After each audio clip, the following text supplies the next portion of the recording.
like to think of community building somewhat as a tree too, right? As the tree grows, it's going to grow more and more branches, and it's going to be bigger and bigger, and it's very much its own ecosystem. And I think community as an ecosystem too. I think where things can kind of derail and go wrong in the building process is we try to think of it all at once, when we just kind of need to start at the root and the base and build out from over there. So that's kind of what we've been focused on. What is our MVP? What do we need to get off the ground to get the thing going, and then set the stage for the right growth over time.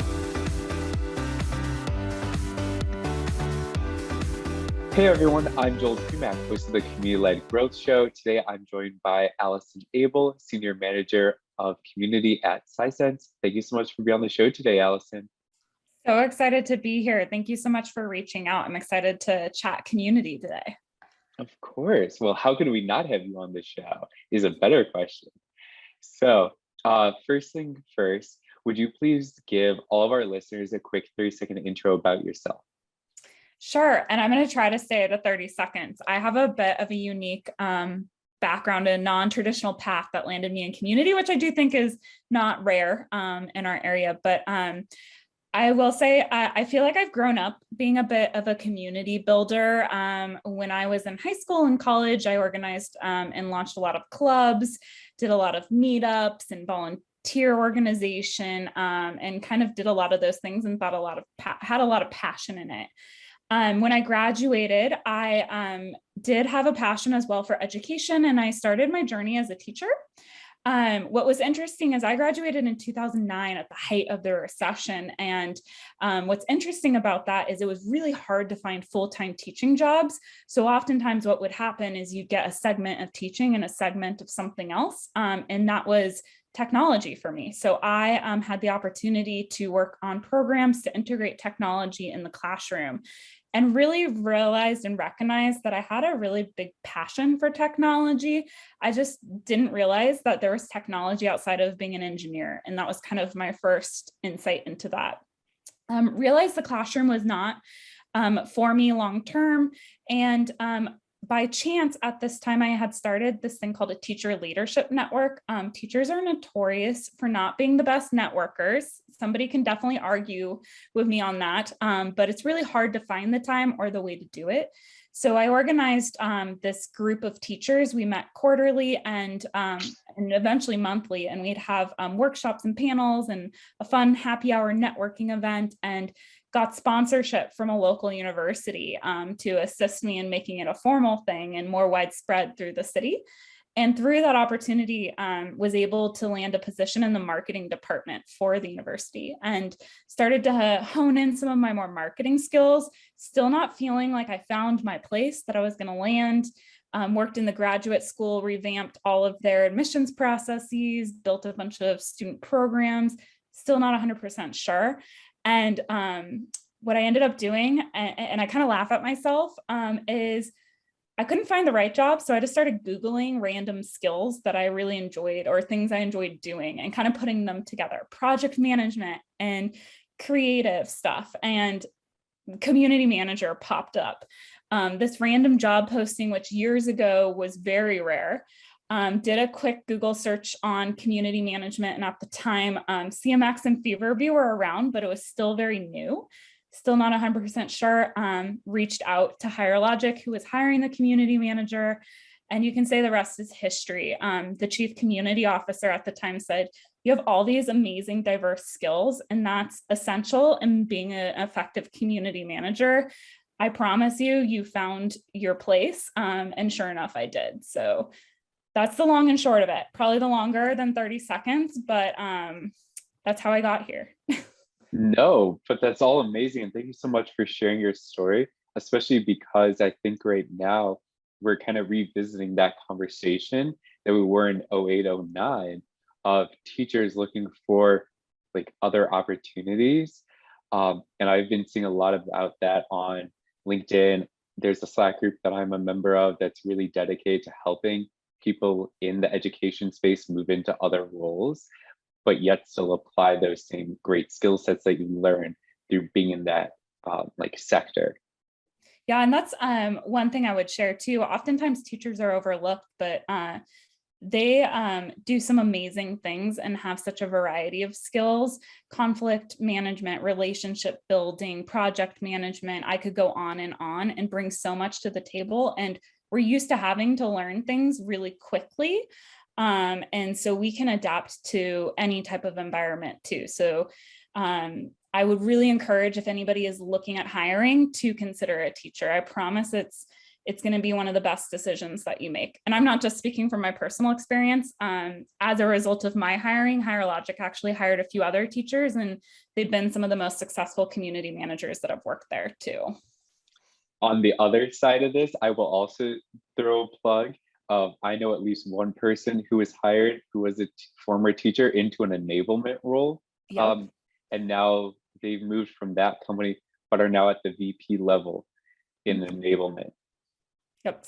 So much stuff. I don't want to totally derail though. I could talk about teachers being super effective all day and every day. Fair. And I'm sure I could contribute some to that conversation.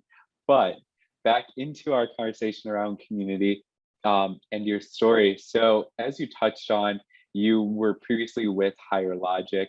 So what was that transition like, moving from supporting clients as kind of a consultant for their communities at HireLogic to now building out your own community at Sisense for customers? Yeah, it kind of leans back into my non-traditional route to where I am today as a senior manager of community at Sisense. Oftentimes people start owning and managing communities and then go into consulting. One of the unique things about HireLogic, and one of the reasons why I feel so fortunate to have had that opportunity, is while we were what you traditionally classify as consultants, we were also doing a lot of day-to-day community management for several of our customers. And think about it. How awesome is it to start your career in an incubator setting? I had a team of 10 talented community managers that I started with that ended up growing to 20 plus. And all of us were dedicated to community projects of all shapes and sizes and types. And so I've had the opportunity to build and launch communities and community programs for big companies, small companies, nonprofit, for-profit, any type of use case you can think of. And then on top of that, do a lot of really cool experimental research type things as a result of that work too. So I think it was the best way to learn and grow in not only my community building skills, but also my leadership and management skills too, because I did have the opportunity to level up through that experience too. So it really gave me the tools that I feel I needed to be successful in my current role. Awesome. Quick question, side question too. Yeah. Do you have a favorite project that you worked on? Oh, I've had so many. I think one of my favorite projects was, we actually did a revitalization of a community. And it was a very specialized niche community with a highly skilled group of audience members who traditionally didn't necessarily like to collaborate or interact with each other. And we were able to essentially reconfigure our strategy and approach, and ended up having really high engagement metrics that exceeded any type of benchmarks for a group that traditionally did not like to engage. So through that experience, what I loved was we got to be really crafty and creative, and we didn't let the negativity that we were getting from our members really stop us from pursuing our end goals. That's awesome and sounds definitely like a great experience. So thank you so much for sharing. Mm-hmm.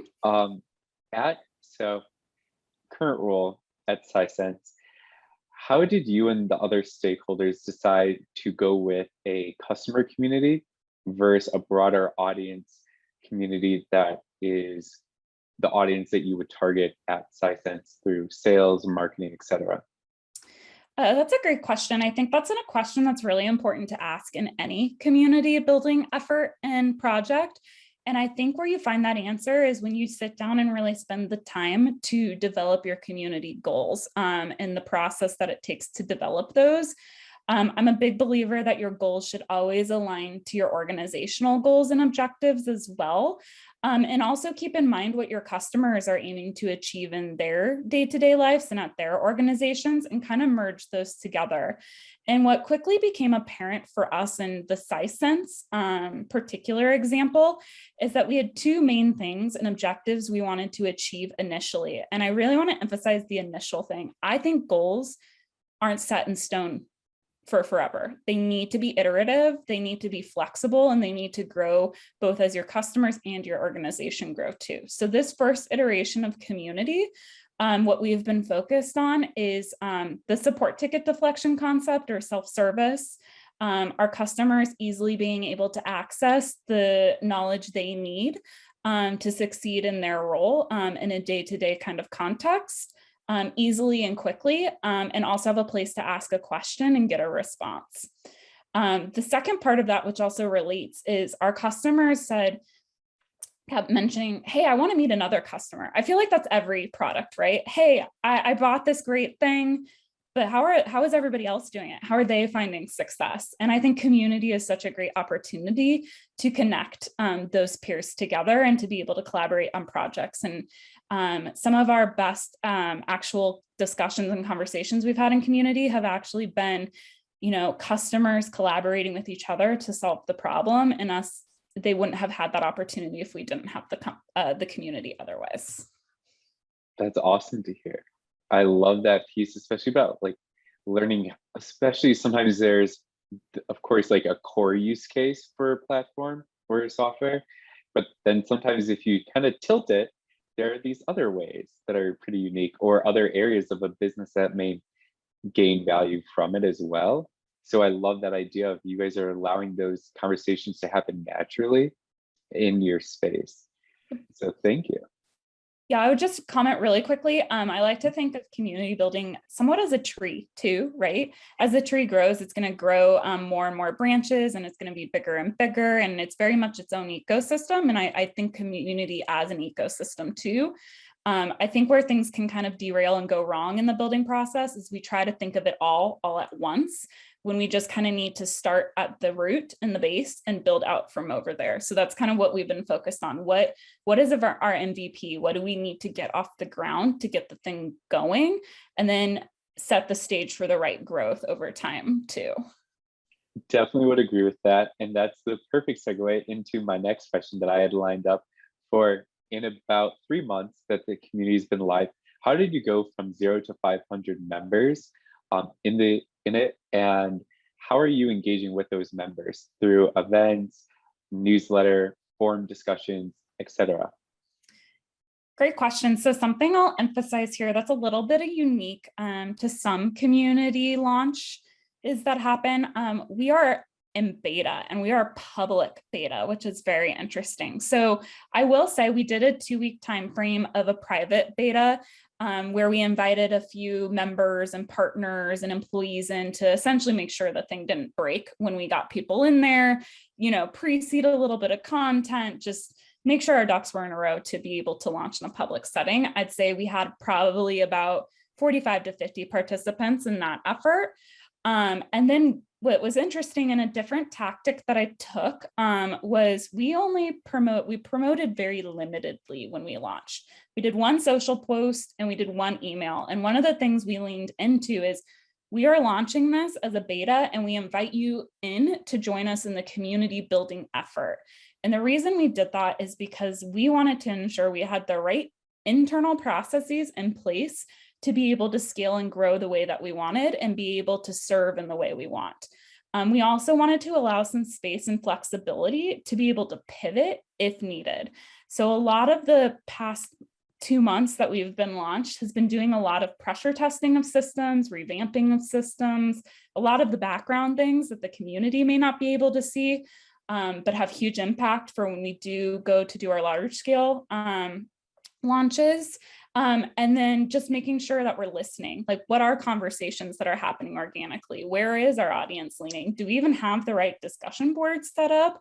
Are we creating content that's even applicable? Are we building the right knowledge plan long-term? So it's been a lot of listening and observing, and that's been extremely helpful. And we've been very surprised by the amount of organic activity we've had. We have really significant visits and returning visits. We've grown our member base, which I'm happy to report is primarily customers too.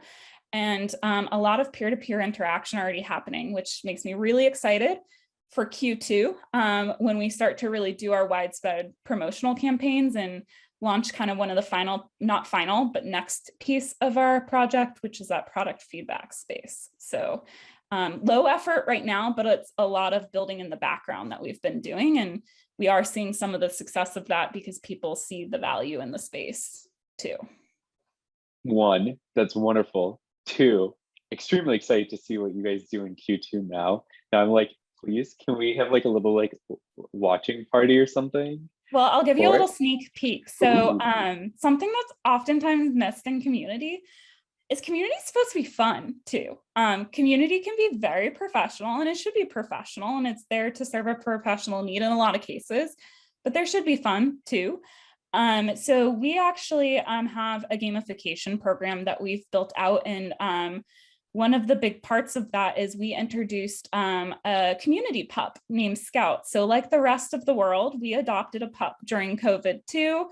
And Scout, our community dog, is ready to help you scout for answers and also guide you on your community data journey. So Scout will probably be making more of an appearance come Q2. okay. I will be on the lookout for scouting. All you listeners out there, you be too.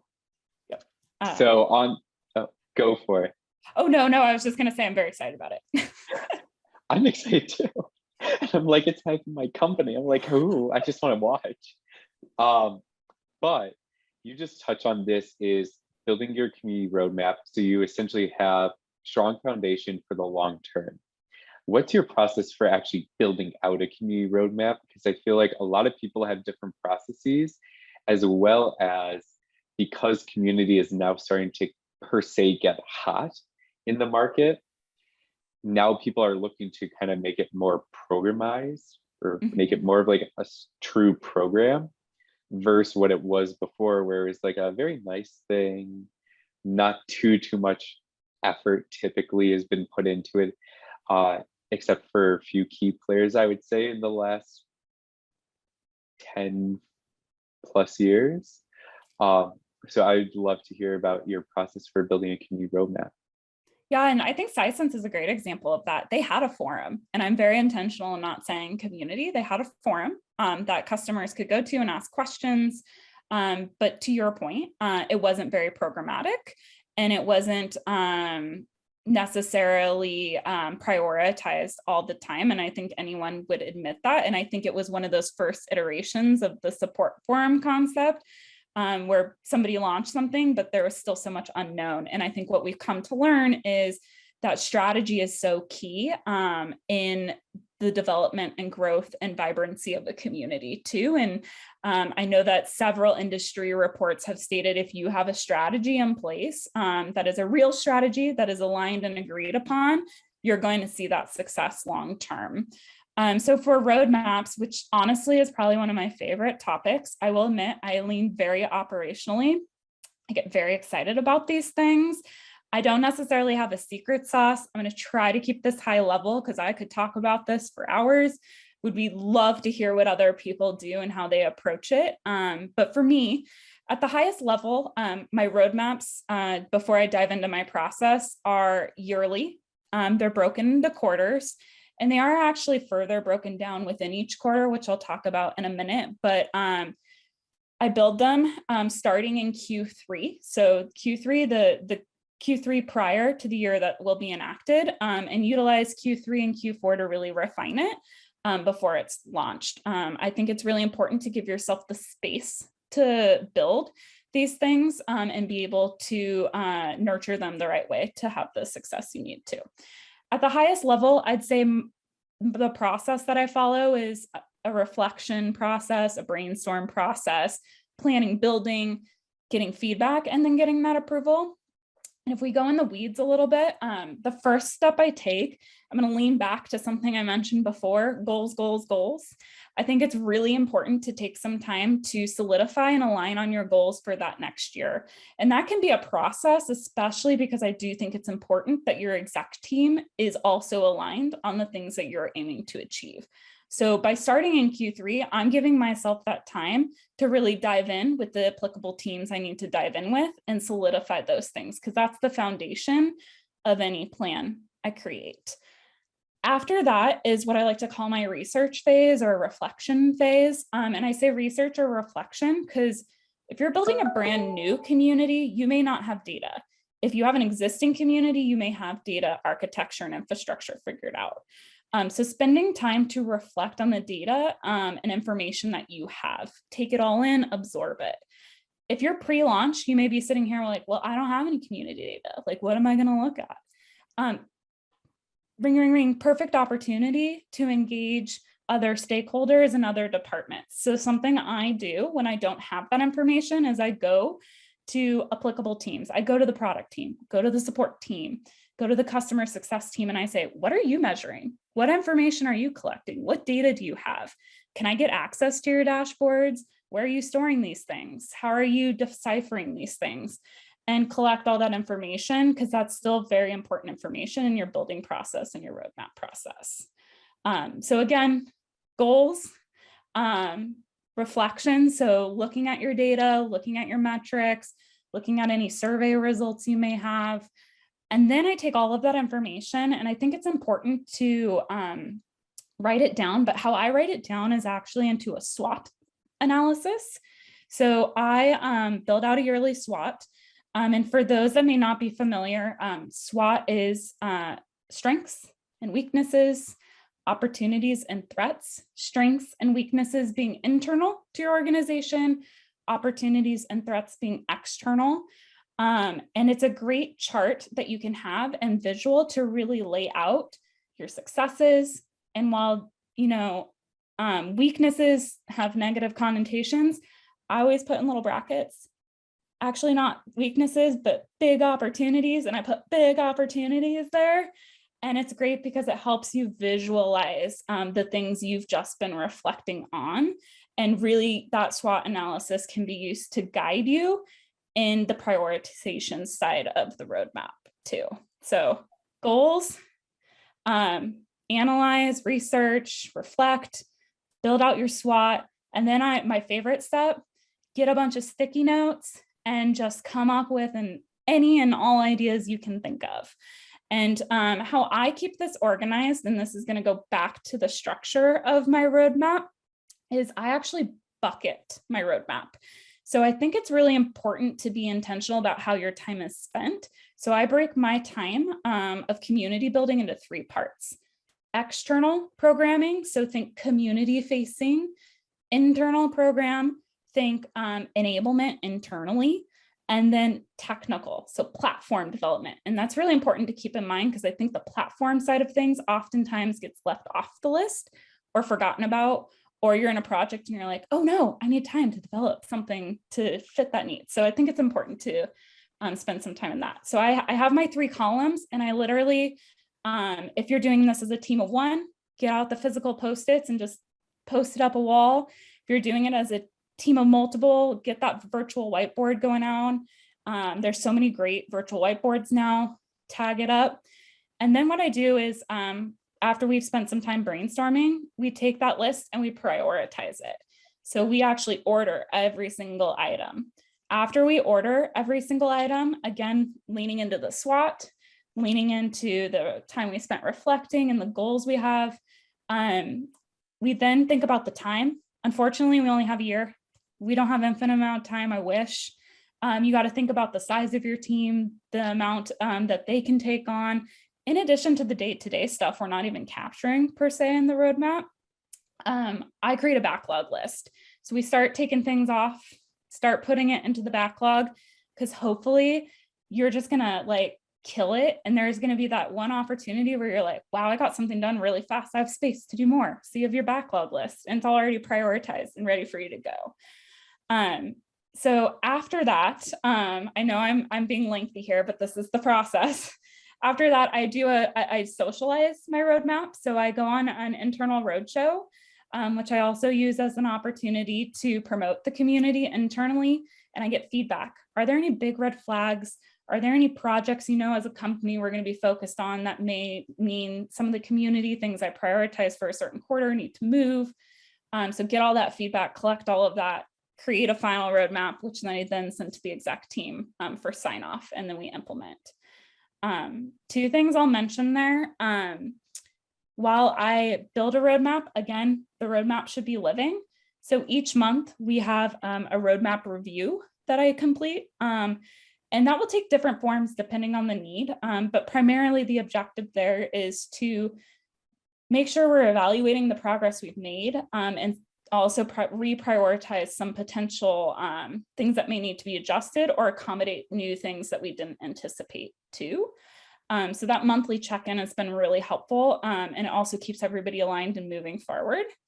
And then something else that I'm going to share as a hot tip. If there's anything you remember from this very lengthy deep dive into this roadmap process, something that I do that is not often done in community building that I highly, highly recommend is a quarterly business review process. So I create a community QBR. And what I do is essentially I include all of the metrics that we've identified as our key metrics. I do a SWOT analysis for the quarter. There's a few other additional pieces that I'll put in there around, progress and projects, etc. But I also, the one thing I'll share that's related to this roadmap thing, I have a slide that says, what would I like to see developed in the future? Something I learned or the few things I've observed that I want to keep in mind. And guess what? That's the list I go to first in my brainstorm process. So I know that was lengthy, but at the top of it, goals, review and analyze, complete a SWOT, do your whiteboarding, socialize, get that feedback, and then get that approval. And then think of ways that you can scale it throughout the year too. I love it. Is there, I'm surprised if there's not a template of your process for other community people, we may make one as a follow-up to this event. I'm not kidding. Oh yeah, I have it actually outlined because I wanted to make sure I kept it brief because I could go into tangents about each of these steps too. So yes, no, we can definitely collaborate on something to make that a little bit more succinct. I tried really hard. I love it, but I'm totally okay also that it was so in depth because then it's so actionable for people too. And it was a really kind of under the hood kind of peek of this is how you build it and make it such a strategic program, not just, ooh, this nice kind of thing over here that's not a real program. So I loved it. I love all of that. Thank you so much. So now that we've talked about how you engage members, how you build your roadmap, kind of the next piece really of this is, what are your leading indicators? Because you're only a few months into actually having a community. What are your leading indicators that you're watching to show that this is successful, and more essentially resources and such should be allocated to it, whether it's now or in the future, should it continue to foster and grow healthily? So I think there's two big questions here, and I want to make sure I address them both. The first one, the resourcing side. And I want to mention it first because it relates to all the steps and work I just mentioned above. By documenting and completing all the steps that I've shared above, it was really easy for my executive and leadership team to see the importance of gaining additional support in the community area, because they've been involved in the building process all along, and they've seen the growth and they've seen what's involved. And I've been very clear that this is what I can do as a team of one, and this is what I can do if I had a larger team. And so I was able actually to demonstrate the value in adding to the community team, and added a content person recently that's dedicated to community content. So use my story as an example that the work does pay off, and it might seem tedious at first. But again, something I'll emphasize, and something that I'm really excited to see community ops growing as a concept too, is there's why it may be a lot of work up front. There are ways that you can make it scalable over time that have huge impact on the things that you're doing in day to day, including being able to grow your team. Metrics wise, so as you mentioned, we are brand new. Something that I've found in my community building journey is it's never a good thing to set benchmarks right at the start. And so I'm sure that's controversial for some, and I'm sure some execs are like, but we need the numbers. So something that something that I believe is it takes at least 6 months to get some really good insight into your community, not only into the behaviors of the community, but the types of activity happening. And being able to have that data, I think, is so critically important in setting benchmarks for the future. Now, that being said, I'm not naive to the fact that I can't report on things. So what I oftentimes do is I structure my metrics anyways into the acquisition, conversion, and engagement concept, those 3 buckets. And what we've done is we've selected some key measures there, not necessarily set benchmarks, but things that we're very interested in better understanding to eventually set some benchmarks for success too, long-term. So acquisition, for example, site visits is important to us. Are we generating any traffic? Where are we generating traffic from has also been very interesting. And then the number of returning visits too. Are people coming back? So those kinds of measures. Conversion, are we getting members? And who are those members? And I think that's the key that oftentimes is missing. That's great, you have 5,000 members, but who are they? Are they customers? Are they random people? Are they employees? So making sure, again, our goal is to have the majority of users be customers, and we're succeeding in that. And then engagement. I define engagement as a meaningful action. I know engagement means a lot of things, but when I state that, some type of action you've taken in the community. So are we getting threads? Are we getting replies? So those types of measures. In addition to those kinds of measures, we did set some benchmarks because I do think, again, it is important to be able to report up to executives and for them to easily be able to share, like, these are the things we're striving towards. So I leaned into my experience in common industry related benchmarks. So for example, we are aiming to have 90% of all threads receive a response within 48 hours. I think that is something all communities should strive for, and something that we are striving for at Sisense. And has also been a great motivator to assist us in building our internal processes. And then another one that we explored is 90% of all threads have a solution marked. Most of our conversation is problem solving related. And so we want to be able to make sure that we have an easy way for people to identify an answer if they're looking up a question. Now 90% is commonly used, but we're going to observe and see, because we do have the collaborative conversations too. And we don't necessarily want to not count those and pick one answer that doesn't make sense. So we're going to see how that goes and see if we continue to see a trend of most questions in one answer, or we may adjust if we see more collaborative conversation happen too, if that makes sense. Definitely does. Yep. So I'll stop there. I know I'm already going over time. No. We still have time. What are you talking about? No, that was all wonderful. Thank you so much for sharing on how you both kind of advocate for resources and show. I love that idea of here's what I can do as one, here's what I can do as a team. I love that idea. And something just in my community building journey I've leaned into is what's interesting is when community gets hot and and people start to see it and understand it and understand how it can impact the work they do, you suddenly have a flood of requests. So I actually have a roadmap that I've built out in monday.com. We use monday.com, and it's public and visible, and everyone can see the number of requests we're getting and how we're having to prioritize those requests. And so I go into a lot of conversations with really excited stakeholders who are like, I want to do this thing right now. And so we have to pull up the roadmap and we have to talk about it. And we have to really determine, is this something that is such a high priority? It needs to have another thing be deprioritized. And it's been a great way to kind of gain visibility into the work that we have to do and the level of effort involved, and that we can't do everything as much as we want. Well, I think an equally interesting part of what you just said, especially when you bring it up, and I love that it's public, by the way, too, for everyone to see, that you also kind of make sure that it's equitable among the different like stakeholder teams or people, because I'm sure product is likely on there as a stakeholder. I'm sure marketing, success, support is in there as well. Maybe sales is in there. I'm not going to speculate much more than those, but I would imagine that it also just kind of keeps it equal. So it's not one or two are really dominating the priorities for whether it's that quarter or even for the entire year, especially. Yep, definitely. And this is totally tangential, but it's interesting you mentioned sales.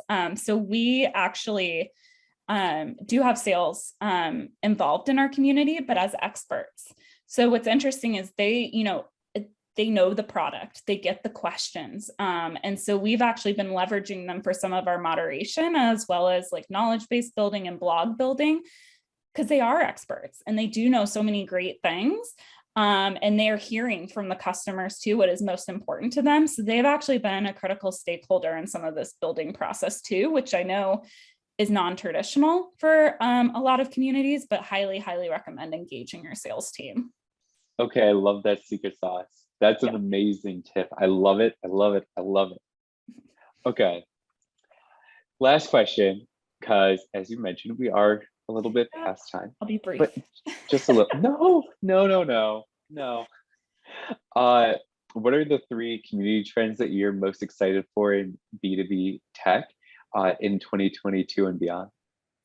So many trends and things happening. One of them that I will share that has me doing a lot of thinking, probably like too much deep philosophical thinking, like thinking about space where your just head starts getting a headache. But it is top of mind for me.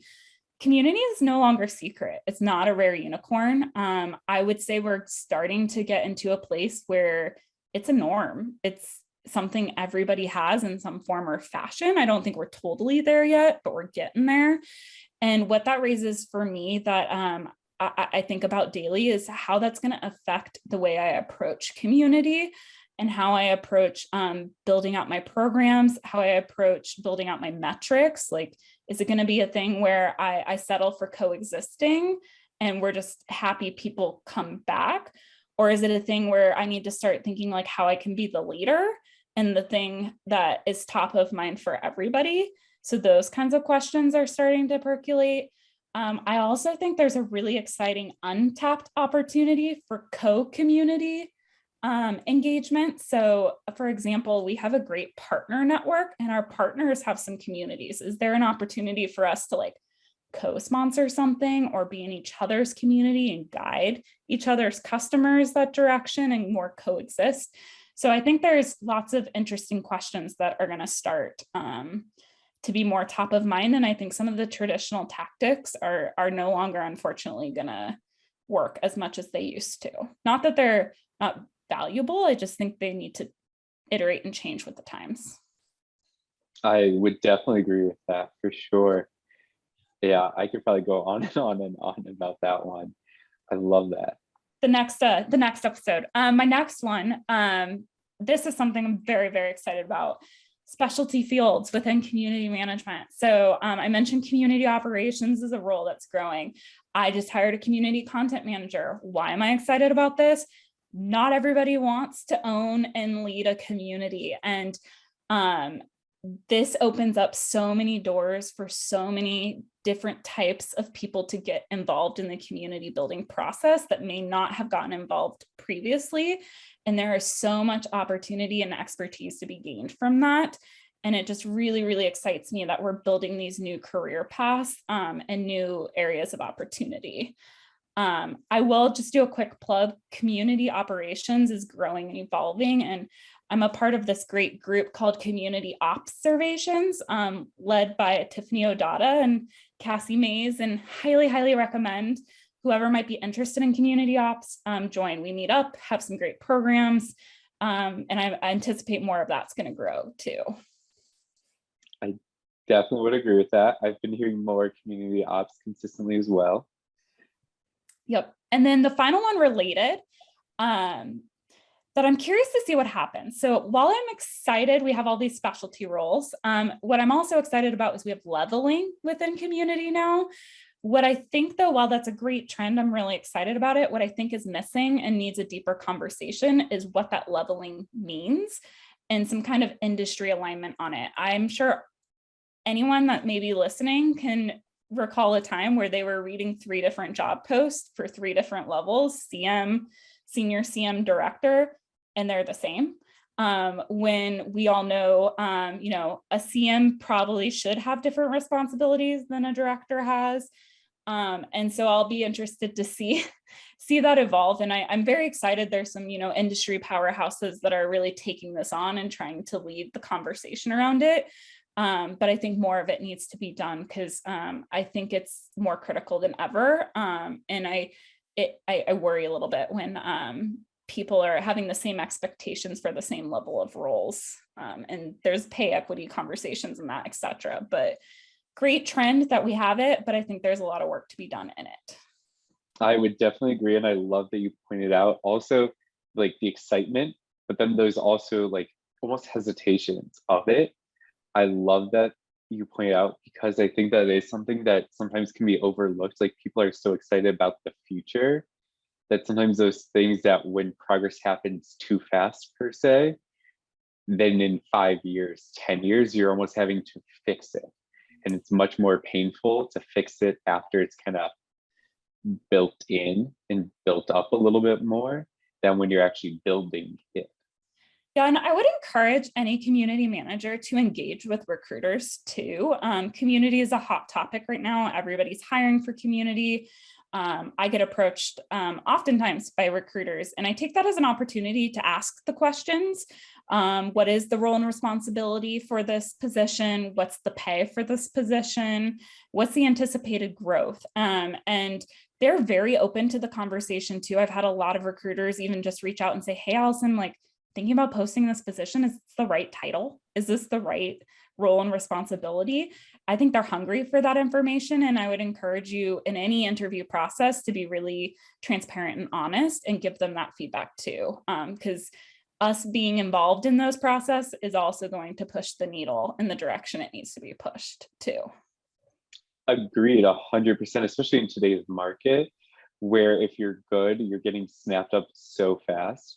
But part of that is equally making sure that's at the right kind of market rate per se, and making sure that you're not settling for a lower rate for that title for those responsibilities, because then there's going to be this like huge unequality, almost like band happening of it's going to be super wide, where in reality, each of those should really be a pretty finite band. Yep. And luckily we have some great, industry powerhouses doing a lot of pay equity, transparency. I mean, you can Google now and get a lot of information that we didn't have 5 years ago. So I think we're headed in the right direction. I think we're having the right conversations. I just encourage some pushback and thoughtful pushback. I'm not saying go to a recruiter and have at it. There are people too, and recruiters are amazing and awesome and probably need to be bowed down to and given lots of presence right now for the amount of things that they are having to manage and deal with. But it is important to ask the questions and not be afraid to ask the questions, because they're also very unsure about this space and trying to figure it out. I would definitely agree. And on a plug or side note, I would equally say to all you recruiters, we love you here. And we all appreciate you. And for those who don't, I'm very sorry, but we love you. Yes. So that's what counts. Yeah, no, I feel like recruiters have one of the hardest jobs, especially in this market right now. And they're doing lots and lots of good work. So, and they're great resources too. I've been very lucky in every professional experience I've had to have some great recruiters. So utilize them and also help them and guide them, and especially the community roles too. Definitely would agree.